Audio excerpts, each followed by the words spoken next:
we are going to do, we're testing to see if this dog's cruciate ligaments are intact, which are kind of like the little crisscross ligaments between your femur and your tibia. This is called the cranial drawer test, because if we're thinking about a stack of drawers, how you pull the drawer out, we're trying to kind of recreate that move.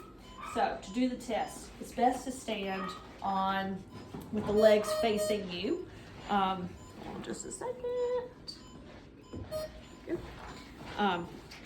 And we need to hold the femur bone or the thigh bone still, and then the tibia bones are what are going to be doing what that theoretical drawer is. So as far as what you're feeling with the one hand to hold the femur still, you've got the shaft of the bone that's running here, and then at the end of the femur you have two kind of bulb pieces to that bone that are called the condyles of the femur. So you're grabbing that with your index finger and your thumb. Then on the tibia, so your tibia is sort of like when you look at it from the side, the tibia is kind of a triangle shaped bone.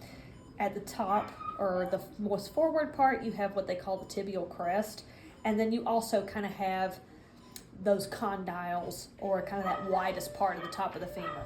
So your index and thumb finger are going to, basically your thumb is going to sit behind that bulb shape, and your index finger is sitting on that crest, which feels sort of like a little sharp edge right at the front there.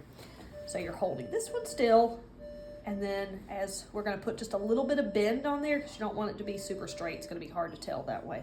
But if you put just a little bit of like a 45-degree bend on there, holding this still, do you see how that is like pulling way forward?